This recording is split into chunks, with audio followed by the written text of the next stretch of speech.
ఇదంతా నా వల్లే జరిగింది. కళ్ళు మూసినా తెరిచిన చంద్రికనే కనిపిస్తుంది. Watch our web series Constable Kanakam Season 2 streaming now on ETV Win app. ఇవే జీవన తరంగాలు, ఇవే జీవన తరంగాలు, జీవన తరంగాలు. దేవిక సార్ సార్ సార్ ఏం జరిగిందో చెప్తారా సార్? సార్ మీ వైఫ్ దేవిక గారు దొంగ నోట్ల కేసులో అరెస్ట్ అయ్యారు కదా, ఇందులో మీ పాత్ర ఏమైనా ఉందా?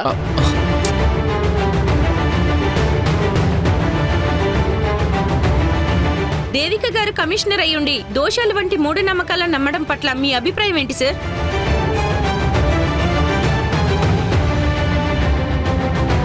సార్ దేవిక గారు తీసుకున్న లంచాలతో మీరు ఏ ఆస్తులు కొన్నారు? చూడండి, ఇప్పుడు నేనేమీ మాట్లాడలేను. దేవిక నిప్పు, తను మీరన్న పనులేమీ చేయలేదు. ఎవరో కావాలని కుట్ర చేసి ఇరికించారు. నిజాలేంటో తొందరలోనే బయటకొస్తాయి. అప్పటి వరకు వెయిట్ చేద్దాం. ప్లీజ్ ప్లీజ్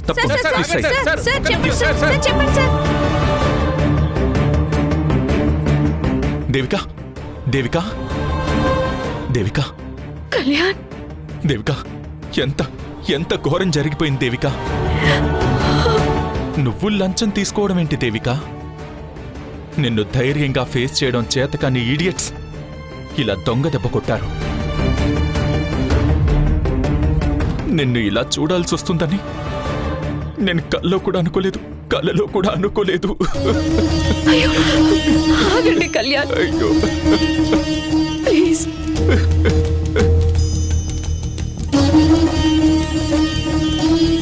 మీ వాళ్ళందరి ముందు పెళ్లి చేసుకోవాలన్న నీ కల తీరబోతున్న క్షణంలో నీ చేతులకి సంకెళ్ళు పడ్డాయి.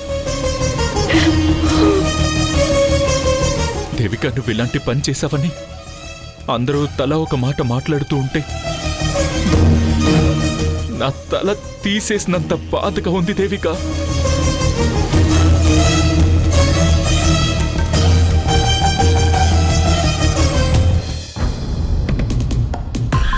నిన్నిలా చూడాలని ఎంతో తపస్సు చేశాను. ఇటునుంచి ఇటు నువ్వు సెంట్రల్ జైలుకు వెళ్ళి కనీసం 10 సంవత్సరాల తక్కువ కాకుండా శిక్ష అనుభవిస్తే చూడాలనుంది.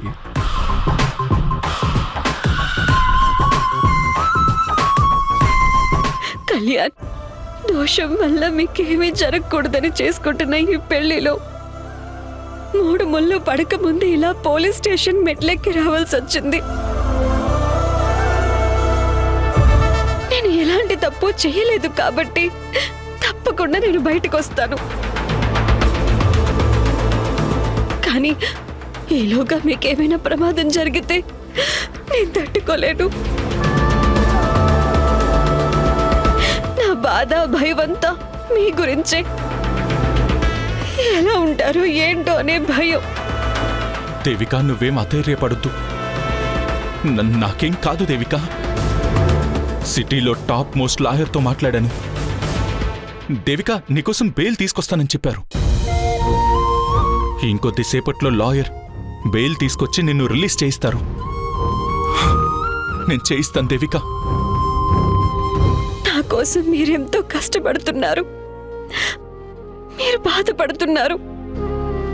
నా కోసం అన్నీ వదులుకుని వచ్చిన మీకు బాధనిస్తున్నానే తప్ప సంతోషాన్ని పంచలేకపోతున్నాను అనే అపరాధ భావం నన్ను చిత్రవద చేస్తుందండి, చిత్రవద చేస్తుంది.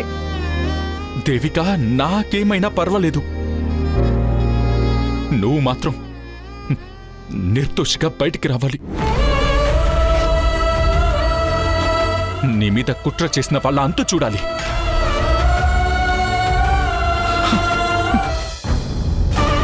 చిత్రవత అలాగే కంటిన్యూ అవ్వాలని కోరుకునేవాడిగా ఒక గొప్ప పని చేశాను. కనీసం ఒక్కరోజైనా నిన్నీ జైల్లోనే ఉండేలా ప్లాన్ చేసి చిప్పకూడు తినేలా చూడమని లాయర్తో చెప్పాను భార్యామణి. ఇక రాత్రంతా దోమలతో ఫైటింగ్ చేయడానికి రెడీగా ఉండు.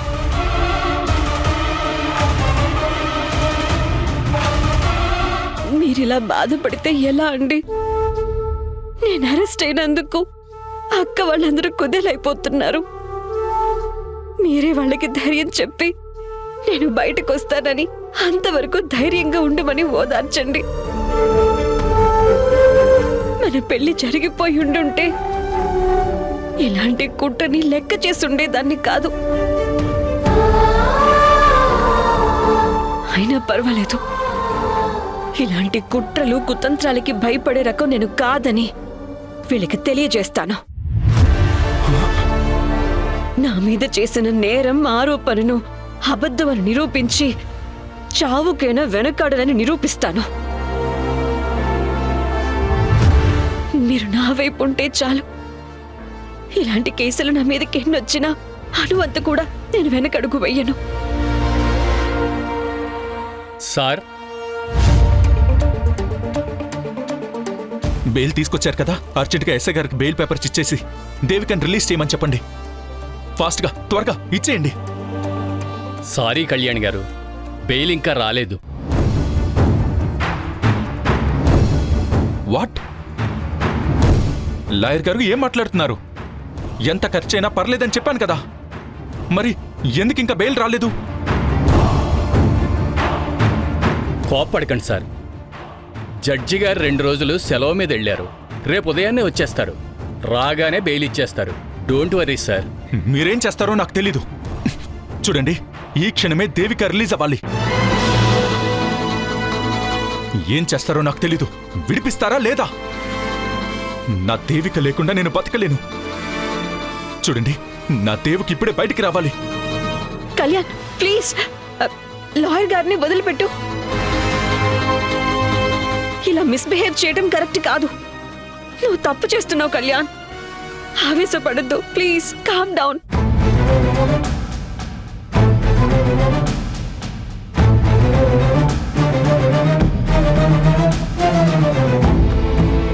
సారీ, సారీ లాయర్ గారు. I'm extremely sorry. అంటే బెయిల్ రాలేదన్న ఆవేశంలో ఇలా చేశాను. Don't mind. మీ బాధని కోపాన్ని నేను అర్థం చేసుకోగలను సార్. కొన్ని గంటలు ఓపిక పడితే బెయిల్ వచ్చేస్తుంది. ఓపికగా ఉండండి సార్. నేను అదే పని మీద ఉన్నాను. వస్తాను సార్.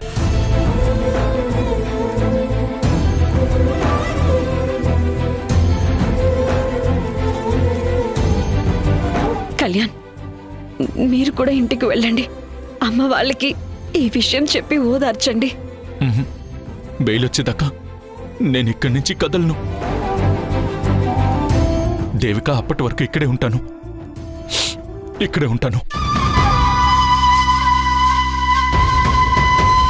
కళ్యాణ్, ప్లీజ్ కళ్యాణ్, అలా మొండిగా మాట్లాడితే ఎలా? ఇలాంటి ప్లేస్లో మీరు ఇంకొక క్షణం ఉండటం కూడా నాకు ఇష్టం లేదు. ప్లీజ్ అర్థం చేసుకోండి. నన్ను ఇంకా బాధ పెట్టాలని చూడకండి. నా మాట వినండి. ప్లీజ్ వెళ్ళండి. నువ్విక్కడ ఉంటే నేను బయట ఎలా ఉంటాను దేవిక? నేను నీ ముందే ఉంటాను. అలా మొండిగా మాట్లాడక కళ్యాణ్. ఇది పోలీస్ స్టేషన్. రూల్స్ కి అగేన్స్ట్ గా నువ్వు ఏం చేసినా కేసు అవుతుంది. ప్లీజ్, నాకు జరిగింది చాలదా చెప్పు. ఇంటికి వెళ్ళు కళ్యాణ్, ప్లీజ్.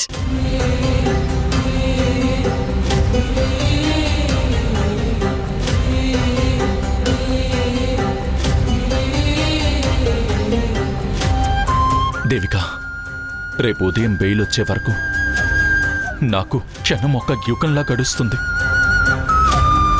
అయినా సరే భరిస్తాను దేవిక, భరిస్తాను. నువ్వు జాగ్రత్త దేవిక, జాగ్రత్త. వస్తాను.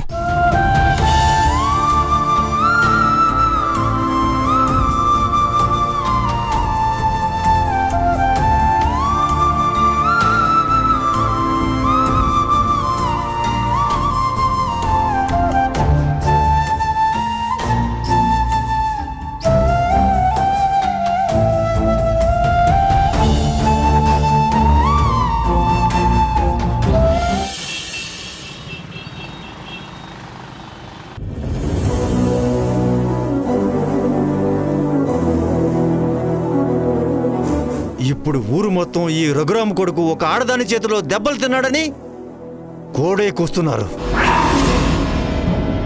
ఆ రోజు శాంతమ్మతో మీ కీర్తినిచ్చి పెళ్లి చేయమని అడిగితే క్యారెక్టర్ లేని మీ అబ్బాయికి పెళ్ళనివ్వమని మొహం మీదే కొట్టినట్టు మాట్లాడారు.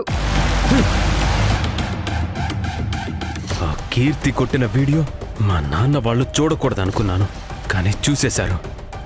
మా నాన్న కూడా నా మొహం మీద ఉమ్మేశాడు. ఛా!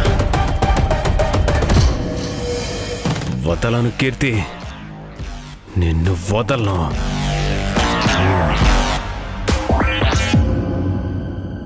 ఆదర్శ్,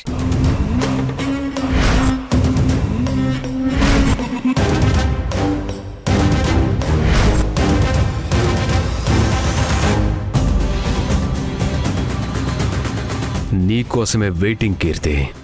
ఏంటి కాల్ చేస్తే కట్ చేస్తున్నావు? అప్పుడే కళ్ళు నెత్తికెక్కాయా? ఒళ్ళు బలుపెక్కిందా? నేనేమైనా నీ పని మనిషిని అనుకున్నావా? మాటి మాటికి ఫోన్ చేసి విసిగిస్తున్నావు. నీకు కూడా మా పిన్ని అరెస్ట్ అయిన సంగతి తెలుసు కదా. మా ఫ్యామిలీ అంతా బాధలో ఉంటామన్న కామన్ సెన్స్ కొంచెం కూడా లేకుండా ఇలా బిహేవ్ చేస్తున్నావేంటి? నోర్మయ్! ఏరు దాటగానే దెబ్బ తగిలేసినట్టు మీ నాన్న బయటకు వచ్చేశాడు కదా అని నీ అవసరం తీరిపోగానే నోరు లేపుతున్నావేంటే? మీ నాన్నని విడిపించిన నాకు మళ్ళీ లోపలికి పంపడం పెద్ద కష్టమేం కాదు. అలా చేస్తే జైల్లో మీ పిన్నితో పాటు మీ నాన్న కూడా కలిసి టిఫిన్, లంచ్, డిన్నర్ చేస్తాడు. ఏంటి చెప్పు, పంపించమంటావా? ఏంటి లెక్చరర్ సౌండ్ లేదు? ఒకే ఇంట్లో ఇద్దరు జైలుకి వెళ్ళటం బాగోదని సైలెంట్ అయిపోయావా? ఎందుకు పిలిచావో చెప్పు. దారిలోకి వచ్చావు చిక్రి. అవును, ఇప్పటి నిన్ను చిక్రి అనే ముద్దు పేరుతో పిలుచుకుంటాను. తప్పదు, భరించాల్సిందే చిక్రి.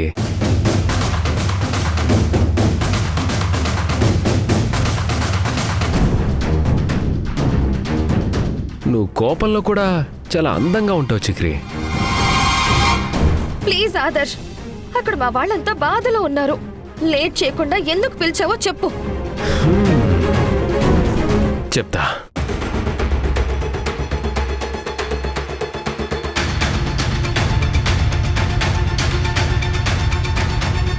దా కూర్చో. రా, వదులు. కూర్చో కూర్చో. మీ ఫ్యామిలీ సోది పక్కన పెట్టి ముందు ఐస్ క్రీమ్ తిను. నాకిష్టం లేదు ఆదర్శ్, ప్లీజ్ నన్ను వదిలేసే. ఇలా ఓవర్ యాక్షన్ చేస్తే నైట్ వరకు ఇక్కడే ఉండేలా చేస్తా. బుద్ధిగా ఐస్ క్రీమ్ తిను. తిను.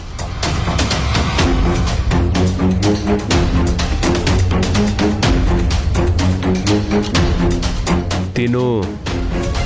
ఏయ్, తిను.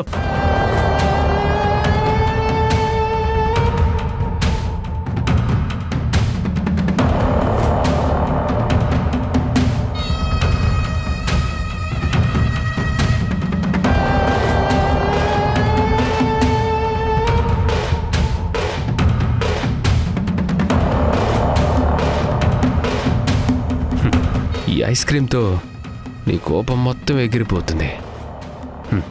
తిను.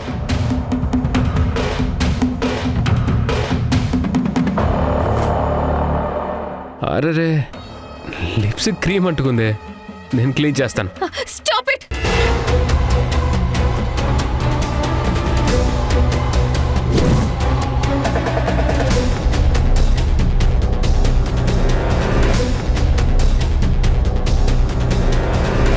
ఓకే, ఈరోజుకి చాలు. ఎలాగో నీ మూడ్ బాగాలేదు, బయలుదేరు.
వచ్చిన ఆవిడ వల్ల ఆ ఇంట్లో జరగాల్సిన పెళ్లి ఈ ఇంట్లో చేయాల్సి వచ్చింది. ఇప్పుడు మన టైం బాగోలేక దేవిక గారి అవినీతి కేసులో మనకు కూడా భాగముందన్నట్టు పెళ్లికొచ్చిన బంధువులందరూ తల ఒక మాట మాట్లాడుతుంటే తలెత్తుకోలేకపోతున్నాం. అవమానంతో చచ్చిపోవాలనిపించింది. దారిన పోయేవాడు కూడా మొహం మీద ఉమ్మేసిపోతున్నాడు.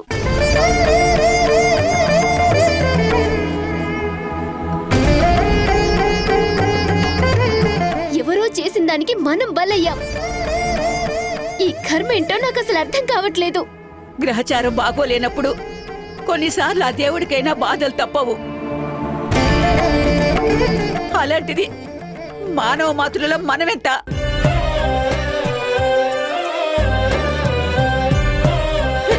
ఇప్పుడు దేవిక విషయంలో కూడా అదే జరిగింది. కానీ నా బిడ్డ తన మీద పడ్డ బురదను కడిగేసుకుని ముచ్చెల్లా తిరిగి వస్తుంది.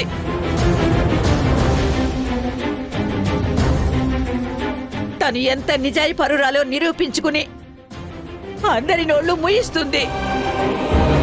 అంతవరకు కష్టమైనా ఓపిక పట్టాల్సిందే దీపా. అమ్మా, పిన్నికి బెయిల్ వచ్చిందా? తను ఇక్కడుందా, వాళ్ళ ఇంట్లో ఉందా? బెయిల్ ఎవరిప్పించారమ్మా?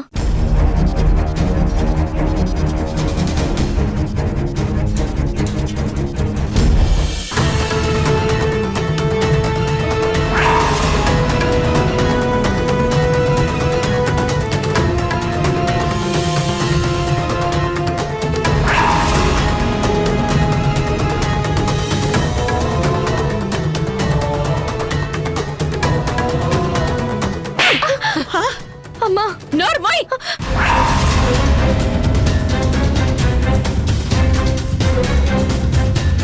ఆగుదరణి, పెళ్లిడికొచ్చిన పిల్లని అలా కొడతావేంటే?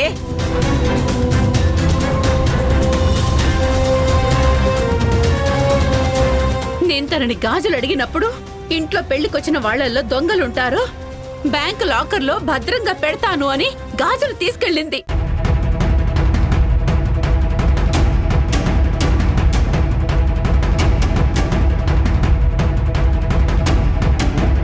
కానీ ఆ గాజులు సడన్ గా ఆ బ్రీఫ్ కేసులోకి ఎలా వచ్చాయి?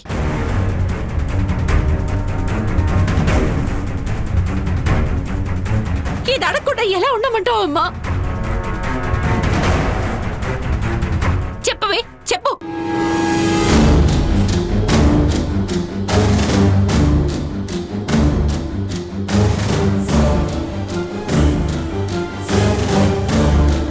చెప్పవే, లాకర్లో ఉండాల్సిన ఆ గాజులు దొంగ నోట్లున్న బ్రీఫ్ కేసులోకి ఎలా వచ్చాయి?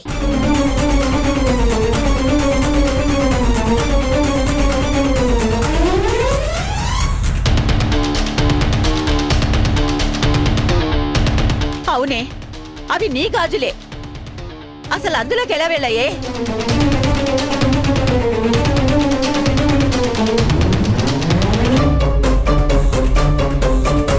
అంతా అయోమయంగా ఉంది. ఏం జరిగిందో చెప్పవే.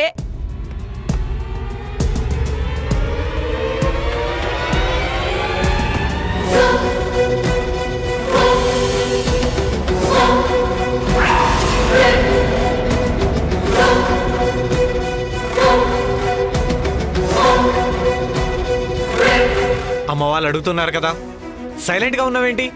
సమాధానం చెప్పు.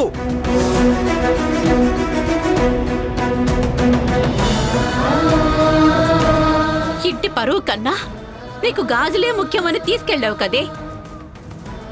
ఇప్పుడు ఇంటి పరువు మొత్తం పోయింది. ఒక్క పూట పస్తులున్నా పరువు కోసం పాకులాడే మధ్య తరగతి బతుకులు మనవి.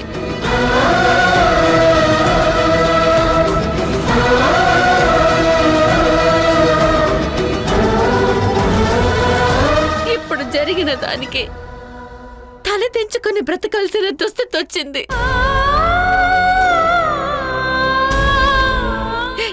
ఎలా గుండె రాయి చేసుకొని బ్రతకమంటావు?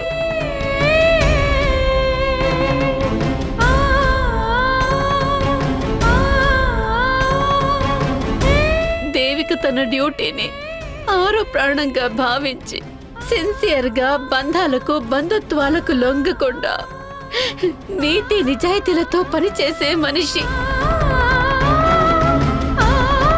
అలాంటి నా చెల్లెలు లంచం తీసుకుందని అందరి ముందు నింద మొయ్యాల్సి వచ్చింది.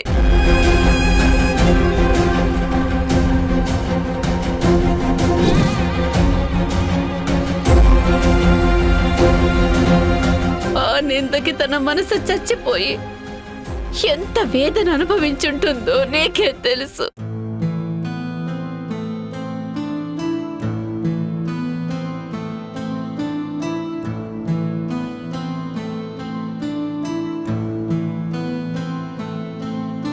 ఏదో పయనం ఏదో తీరం నిరంతరం గమనం, ఏదో వయనం ఏదో గమ్యం ఇదేగా జీవితం. ఏదో పయనం ఏదో తీరం నిరంతరం గమనం, ఏదో వయనం ఏదో గమ్యం ఇదేగా జీవితం. ఆటుపోటు తప్పవులే, అలజడి మనసు ఒప్పదులే, అయినా పరుగులు ఆగవులే, ఏదో తీరం చేరునులే.